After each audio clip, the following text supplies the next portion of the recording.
AEW இன்ஸ்பிரேஷனா வச்சு தான் WWE இப்போ வரைக்கும் கொலாபரேஷன்லாம் பண்ணுறாங்கன்ற மாதிரி நம்மளுடைய டோனி கான் ரெஸ்பாண்ட் பண்ணியிருக்காரு.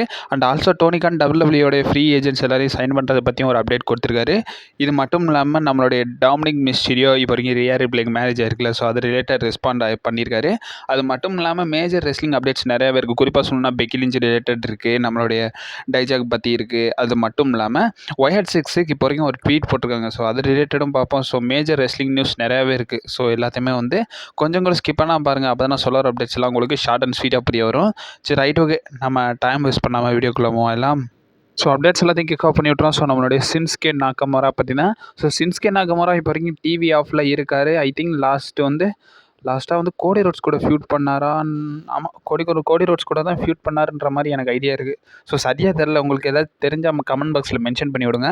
ஸோ அதுக்கப்புறமா வந்து நம்மளுடைய சின்ஸ்கே நாகமோரா பெரிய லெவலில் WWE ஸ்பாட் பண்ணல. ஸோ இப்போ வரைக்கும் மேஜர் ரோல் வந்து பார்த்திங்கன்னா ரிவீல் ஆகிருக்கு. ஸோ இப்போ வரைக்கும் ரீசெண்டாக நடக்க போகிற திஸ் நைட் இப்போ சண்டே நடக்க போகுது. ஸோ UFC 303 வந்து பார்த்திங்கன்னா நம்மளுடைய சின்ஸ்கே நாகமோரா இருக்க போகிறாரு. ஸோ நம்மளுடைய ஒரு பேர் என்னதுங்க, ரெயின் டுஸ்ரியான்ற ஒரு அதாவது அந்த ஃபைட்டர் கூட வந்து பார்த்திங்கன்னா அவர் கார்னரில் இருக்க போகிறாராம்மா.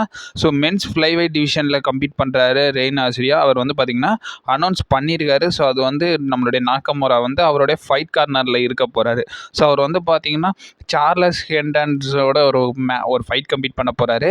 ஸோ அந்த ஃபைட்டில் உள்ள அது வந்து ப்ரீமினரி கார்டு தான். ஸோ நிறைய பேருக்கு தெரிஞ்சிருக்க வாய்ப்பில்லை. ஸோ அதனால் வந்து அந்த ஃபைட் கார்டில் வந்து இந்த ஃபைட்டர் கூட வந்து பார்த்திங்கன்னா கார்னரில் இருக்க போகிறாருன்ற மாதிரி சின்ஸ்கே நாகமோரா ரெஃபர் பண்ணியிருக்காங்க.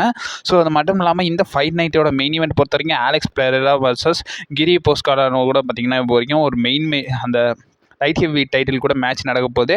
ஸோ அதை நானும் ரெஸ்பாண்ட் பண்ணி பார்ப்பேன் UFC. ஸோ எத்தனை பேர் UFC பார்ப்பீங்கன்றதையும் மறக்காமல் சொல்லுங்கள். ஸோ ரொம்ப ஒலட்ட வேணாம். சரி, ரைட்டு, நம்ம வந்து சொல்ல வேண்டிய கண்டென்ட்டை சொல்லியாச்சு. ரொம்ப ரோலிங் ஆகுதுங்க.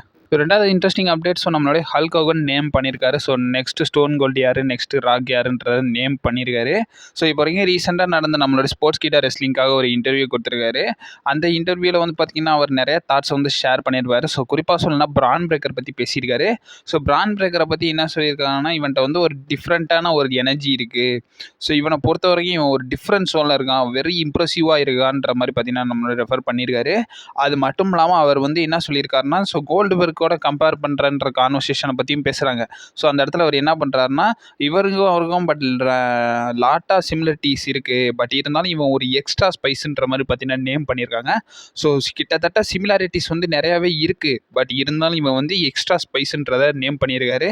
அது மட்டும் இல்லாமல் இவன் ஒரு டிஃப்ரெண்ட் திங்க்குன்றதையும் வந்து பார்த்தீங்கன்னா மென்ஷன் பண்ணியிருக்காரு. So probably he would next Stone Cold, Rock or Hulk ஹோகனா கூட இருக்கலாம்ன்றதை வந்து ஹல்க் ஹோகனே ரெஃபர் பண்ணியிருக்காரு. ஸோ பிரான் பிரேக்கர் மேபி வந்து நெக்ஸ்ட்டு ஹல்க் ஹோகனாக கூட இருக்கலாம், நெக்ஸ்ட்டு ராக்காக கூட இருக்கலாம், நெக்ஸ்ட்டு ஸ்டோன் கோல்டாக கூட இருக்கலாம்ன்ற மாதிரி நம்மளோட ஹல்க் ஹோகன் வந்து நேம் பண்ணியிருக்காரு. ஸோ மூணாவது அப்டேட் பொறுத்த வரைக்கும் பார்த்தீங்கன்னா, ஸோ ஃபார்மர் WCW ரெஸ்லரை வந்து இப்போ வரைக்கும் AEW ஹையர் பண்ணியிருக்காங்க. ஸோ இன்டர்னலாக நிறையா நியூஸஸ்லாம் வந்துச்சு. ஸோ நம்மளுடைய WCW ரெஸ்லர் ரயன் லார்டுன்றவர் தான். ஸோ அவரை வந்து கிளாசியர்ன்றதை வந்து மென்ஷன் பண்ணுவாங்க. கிளாசியர்ன்றது அவருடைய ரியல் நேமே, அந்த ரேன்றது வந்து அவருடைய ரிங் நேம்னு நினைக்கிறேன். ஸோ அந்த நேம் வச்சு தான் ரெஃபர் பண்ணுவாங்க. ஸோ கிளாசியர் வந்து பார்த்திங்கன்னா இப்போ வரைக்கும் இன்டர்னலாக AEW கூட நிறையா ஒர்க்ஸ் வந்து பார்த்திங்கன்னா இன்டர்ஃபே ஆகிட்டு இருக்காரு. ஸோ அவங்க கூட நிறையா கான்ட்ரவர்ஸ்லாம் போய்கிட்டு இருக்காருன்ற மாதிரி பார்த்திங்கன்னா நிறைய நியூஸஸ் வந்துச்சு. ஸோ இப்போ வரைக்கும் ரீசெண்டாக நடந்த ஒரு அப்டேட் வந்து ஃபைட்ஃபுல் செலக்ட் ரிப்போர்ட் கொடுத்துருக்காங்க. ஸோ அதில் ஃபைட்ஃபுல் செலக்ட் என்ன சொல்லியிருக்காங்கன்னா, ஸோ இப்போ வரைக்கும் கேசியர் வந்து பார்த்திங்கன்னா அஃபிஷியலாகவே AEW வந்து ஹையர் பண்ணிட்டாங்க. ஸோ அவங்களோட பேக் ஸ்டேஜ் ப்ரொடியூசராகவும் ஒரு கோச்சாகவும் வந்து பார்த்திங்கன்னா இப்போ வரைக்கும் ஹையர் பண்ணியிருக்காங்கன்ற மாதிரி பார்த்தீங்கன்னா ரெஃபர் பண்ணியிருக்காங்க. ஸோ அவர் வந்து பார்த்திங்கன்னா இன்னும் அந்த இன்ரிங் ஆக்ஷன்லேருந்து இன்னும் அவரோட ரிட்டையர்மெண்ட்டை சொல்லலை, பட் இருந்தாலும் இப்போ வரைக்கும் மேனேஜர் ரோல், அந்த ப்ரொடியூசர் ரோல் வந்து இப்போ வரைக்கும் பண்ணுறாருன்றது ஒரு குறிப்பிடத்தக்க வேண்டிய விஷயம். நாலாவது அப்டேட்டை பொறுத்த வரைக்கும் பார்த்திங்கன்னா நம்மளுடைய டர்ட்டி டாம் பார்த்தீங்கன்னா, ஸோ டர்ட்டி டாம் நல்லா வாழ்க்கை வாழ்றாருன்றது நான் ஒரு 2 வீடியோ முன்னாடி தான் சொல்லியிருந்தேன். அதுக்கு வச்சானுங்க வேட்டுன்ற மாதிரி ரியா ரிப்ளைக்கு இப்போ வரைக்கும் பார்த்திங்கன்னா மேரேஜ் ஆயிடுச்சு படி மேத்யூஸ் கூட. ஸோ இப்போ வரைக்கும் அந்த மேரேஜ் பிக்கு வந்து பார்த்திங்கன்னா நம்மளுடைய ரியா ரிப்ளை வந்து ட்வீட்டில் ஷேர் பண்ணியிருந்தாங்கன்றதை சொன்னோம்ல. ஸோ அது ரிலேட்டட் வந்து இப்போ வரைக்கும் நம்மளுடைய டாமினிக் மிஸ்டீரியோவே கமெண்ட் பண்ணியிருக்காரு. ஸோ டாமினிக் மிஸ்டீரியோ என்ன கமெண்ட் பண்ணியிருக்காருன்னா, ஸோ பிளாக் ஹார்ட்லாம் ஸ்பாட் பண்ணி கொஞ்சம் ஹேண்ட் சிம்பிள்ஸை வந்து பார்த்திங்கன்னா இப்போ வரைக்கும் நோட் பண்ணி அவர் வந்து பார்த்திங்கன்னா இப்போ வரைக்கும் கமெண்ட் பண்ணியிருக்காரு. ஆக்சுவலி இதில் வந்து நல்ல எண்ணத்தோடு தான் தான் போட்டிருக்காருன்னு எனக்கு தெரிஞ்சு இந்த இடத்துல டாமினிக் மிஸ்டீரியோ ஏமாறவே இல்லைன்னு தான் நானும் நினைக்கிறேன். ஏன்னா அவர் வந்து சரி ரைட்டு ஆனது ஆகிப்போச்சு, லீவ் மார்கன் ஸ்கெட்சை போடுவோன்றதை அவரும் பண்ண போகிறாரா என்னன்றது தெரில. நம்ம பொறுமையாக வெயிட் பண்ணி பார்ப்போம் என்ன நடக்குன்றது. ஆக்சுவலி இவ்வளோ இத்தனை அப்டேட் சொன்னேன், எல்லாத்தையும் சீரியஸாக சொன்னேன். இந்த இது டாமினிக் மிஸ்டீரியோ பேச்சு எடுத்தால் மட்டும் எனக்கு சிரிப்பு தான் வருது. ஸோ உங்களுக்கு எப்படி இருக்குன்றதை மறக்காம கமெண்ட் பாக்ஸில் மென்ஷன் பண்ணி விடுங்க கைஸ். ஸோ 5வது அப்டேட்டை பொறுத்த வரைக்கும் ஸோ OL66 பற்றி தான். ஸோ OL66 இப்போ வரைக்கும் பார்த்தீங்கன்னா ஒரு மேஜர் ட்வீட் வந்து பார்த்தீங்கன்னா எக்ஸ் பேஜில் போட்டிருக்காங்க. ஸோ OL6 இவங்க எப்போ ட்விட்டர் பேஜ் ஓப்பன் பண்ணாங்கன்றது எனக்கு சத்தியமாக தெரில. இது வந்து ஃபேக்காக இருக்குமான்னு தெரில. பட் இருந்தாலும் கிளிச்சஸ் மாதிரி தான் இருக்குது. ஸோ அதனால தான் அவங்களோட பேஜாக இருக்கும்னு நான் ரெஃபர் பண்ணுறேன். அது மட்டும் இல்லாமல் நிறைய சோர்ஸஸ் அதை தான் ரெஃபர் பண்ணாங்க. ஸோ அதனால் இது ஒரு அஃபிஷியல் அக்கௌண்ட்டாக இருக்கும்ன்றது என்னோட ஒப்பீனியன். ஸோ அதில் வந்து அவங்க என்ன ட்வீட் பண்ணியிருக்காங்கன்னா, ஸோ போ டாலஸ் கிட்ட அங்கிள் ஓடி கேட்டிருப்பார்ல, ஐயோ 2 பேரும் ஒன்று தாங்க, 2 பேரும் ஒன்று தான். பட் இருந்தாலும் மனசாட்சி மாற்றி கேட்குறதுன்ற நிறையா மூவிஸில் பார்த்துருப்போம். ஸோ அந்த மாதிரி தான் இது. ஸோ அங்கிள் ஓடிக்கிட்ட அவர் பேர் என்னது போ டாலஸ்க்கு சொல்லியிருப்பார். ஸோ எனக்கு வந்து எங்கள் அண்ணன் வந்து ரொம்ப இன்ஸ்பயர், அவனை கூட நிறையா ஒர்க் பண்ணணுன்றது ஆர்வமாக இருந்தேன்றதை நிறையா சொல்லியிருந்தார். ஆக்சுவலி அதை பற்றி நான் ஒரு தனி வீடியோவாகவே 2 வீடியோவில் டிஸ்கஸ் பண்ணேன். ஸோ ரிவ்யூ போக ராவோட ரிசல்ட்ஸ் போக அது போக அப்டேட் வீடியோலையும் ஷேர் பண்ணியிருந்தேன். நீங்கள் போய் மறக்காம நம்ம சேனலில் செக் அவுட் பண்ணி பார்த்துக்கோங்க. தம்ப்நெயில் பார்த்தாலே தெரிஞ்சிடும். ஸோ அதிலே வந்து நீங்கள் செக் அவுட் பண்ணி பார்த்துடலாம். ஸோ இப்போ வரைக்கும் அந்த ட்வீட்டில் என்ன மென்ஷன் பண்ணியிருக்காங்கன்னா, how did it feel when your brother டைட்ன்ற மாதிரி கேட்டிருக்காரு. அதுக்கப்புறம் என்ன பண்ணியிருக்காங்கன்னா, அதில் ஒரு ஃபேஸை ரிமூவ் பண்ணிட்டு how did it feel when you die, நீ செத்ததுக்கப்புறம் எப்படா இருக்குன்ற மாதிரி கேட்டிருக்காங்க. அதுக்கப்புறம் என்ன சொல்லியிருக்காங்கன்னா, how did you feel when you, அதுக்கப்புறம் how did you feel when, how did you feel, how did you, அப்புறம் ஹவுடின்றதை போட்டு ரெஃபர் பண்ணி இந்த ட்வீட் வந்து பார்த்திங்கன்னா இப்போ வரைக்கும் இன்ஸ்டாகிராமில் எப்படா ட்வீட் போட முடியும், த்ரெட்ஸ் இருந்தால் போடலாம், சரி அதெல்லாம் வேணாம். ஸோ இப்போ வரைக்கும் நம்ம வந்து ட்விட்டரில் பார்த்துலாம். ஸோ ட்விட்டரில் வந்து பார்த்திங்கன்னா இந்த மாதிரி ஒரு போஸ்ட் வந்து பார்த்துருக்காங்க. இது என்ன ரெஃபர் பண்ணுதுன்றது எனக்கும் தெரில. ஸோ எந்த ஒரு சோர்ஸஸும் இதை பற்றி எதுவும் கொடுக்கல. பட் இருந்தாலும் ட்வீட் போட்டிருக்காங்கன்றதை மென்ஷன் பண்ணியிருக்காங்க. ஸோ அதே மாதிரி நானும் உங்களுக்கு பற்றி நான் மென்ஷன் பண்ணிட்டேன். உங்களுக்கு ஏதாச்சும் இதிலேருந்து மீனிங் புரிஞ்சுன்னா கமெண்ட் பண்ணுங்கள். என்னன்னு தெரியல, இன்றைக்கி ரொம்ப ரோலிங் ஆகுது. ஸோ மன்னிச்சிருங்க. ஸோ 6வது அப்டேட்டை பொறுத்த வரைக்கும் பார்த்தீங்கன்னா, ஸோ இப்போ வரைக்கும் நம்மளுடைய WWE NXT ஸ்டார், ஸோ NXTலேருந்து இப்போ வரைக்கும் டிராஃப்ட் மூலியமாக ராவுக்கெலாம் கொண்டு வந்தாங்க. பட் ராவில் ஒரு மேட்ச் கூட கம்ப்ளீட் பண்ணல. ஸோ நம்மளுடைய NXTயை சேர்ந்த டைஜாக்ன்றவர் தான். ஸோ அவரை வந்து பார்த்திங்கன்னா WWE எதுக்கு சைன் பண்ணாங்கன்றது தெரில, எதுக்கு டிராஃப்ட் பண்ணாங்கன்னு தெரில, இப்போ வரைக்கும் எதுக்கு ரிலீஸ் பண்ணானுங்கன்னு கூட தெரில. ஸோ அந்த மாதிரி தான் ஃபேன்ஸ் மத்தியில் போயிட்டுருக்கு. ஏன்னா இவருக்கு ஒரு புஷ்ஷும் கொடுக்கல, இவர் எதுக்கு டிராஃப்ட் பண்ணாங்கன்றது தெரில, ஒரு மேட்ச் கூட கொடுக்கல, இப்போ ரிலீஸும் பண்ணிட்டானுங்க. அதை வச்சு கான்ட்ரவர்ஷியலாக நிறையா ஆன்லைனில் வந்து சோர்ஸஸ் வந்து கக்கிக்கிட்டு தான் இருக்கானுங்க. நம்ம அதை பற்றி பேச வேணாம். ஸோ இப்போ வரைக்கும் அவர் வந்து இப்போ வரைக்கும் WWE விட்டு போகிறாரு. ஸோ WWE போகிறத பற்றி அவர் வந்து ஒரு ட்வீட் ஷேர் பண்ணியிருக்காரு. அதில் வந்து இந்த பிக்கை வந்து மென்ஷன் பண்ணியிருக்காரு. ஸோ அதில் வந்து என்ன ரெஃபர் பண்ணிக்கிறாங்கன்னா, ஸோ இந்த மந்த் 28 வரை வந்து WWE தான் அவருக்கு வந்து லாஸ்ட் டேன்றதை ரெஃபர் பண்ணியிருக்காங்க. ஸோ அதுக்கப்புறமா வந்து அவர் வந்து ஃப்ரீ ஏஜென்ட்ன்றதை வந்து ரெஃபர் பண்ணியிருக்காங்க. இது ரிலேட்டட் டோனி கானே நிறையா பேசியிருப்பார். அதை நம்ம மெயின் அப்டேட்ஸில் பார்த்துடலாம். ஸோ மெயின் அப்டேட்ஸை பார்க்குறதுக்கு முன்னாடி ஒரு ஃபைனல் அப்டேட். ஸோ இப்போ வரைக்கும் பார்த்தீங்கன்னா நம்மளுடைய பெக்கி லிஞ்ச் வந்து பார்த்திங்கன்னா ஸ்பாட் ஆகிருக்காங்க.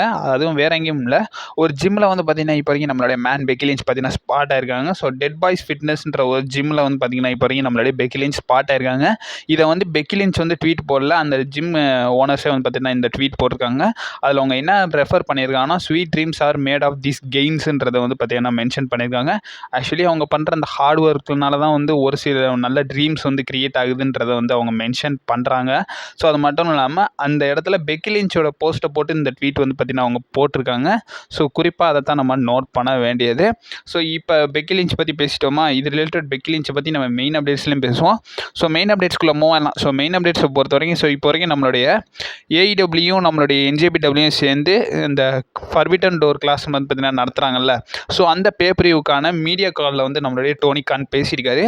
அதில் டோனி கான் என்ன சொல்லியிருக்காருன்னா, நிறையா விஷயத்தை பற்றி பேசியிருக்காரு. ஸோ குறிப்பாக சொல்லணும்னா வில்லா ஸ்ப்ரே, அது மட்டும் இல்லாமல் மேஜர் அவங்க ரெஸ்லர்ஸ் பற்றி நிறையா பேசியிருக்காரு. ஸோ AEW பேசினா நிறைய பேருக்கு வந்து ஒன்றும் தெரியாது, ஒரு சில பேருக்கு புரியாது, ஒரு சில பேருக்கு பிடிக்காது. ஸோ அதனால் வந்து நம்ம அதை பற்றி பேச வேணாம். இப்போ வரைக்கும் இது ரிலேட்டட் WWE பற்றியும் பேசியிருக்காங்க. ஸோ அதில் வந்து ஒரு சில விஷயம் கேட்டிருக்காங்க. ஸோ AEW கிராஸ் அந்த NJPW ஃபர்பிட்டன் டோர் மீடியா காலில் பேசியிருக்காங்க.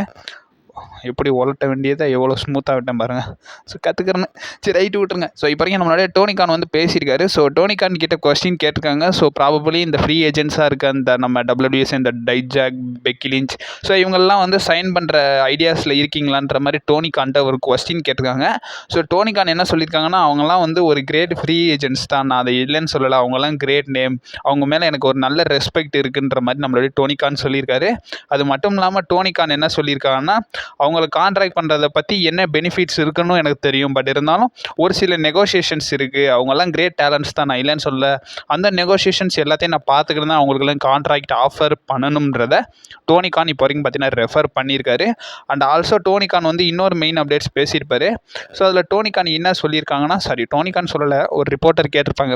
ஸோ இப்போ வரைக்கும் நீங்கள் ஏஇடபிள்யூ என்ஜேபிடபிள்யூ கிராஸ் பண்ணி கொலாபரேஷன் பண்ணி இந்த பேப்பர் பண்ணுறீங்க, இதே மாதிரி தான் டபிள்யூயும் இப்போ வரைக்கும் டிஎன்ஏ கூட கொலாபரேட் பண்ணி அவங்க ரெஸ்லர்ஸையும் டேலண்ட்ஸையும் எக்ஸ்சேஞ்ச் பண்ணிக்கிறாங்க. அது வந்து ஏஇடபிள்யூ பார்த்து இன்ஸ்பயர் ஆனதான்ற மாதிரி பார்த்தீங்கன்னா கேட்டிருக்காங்க.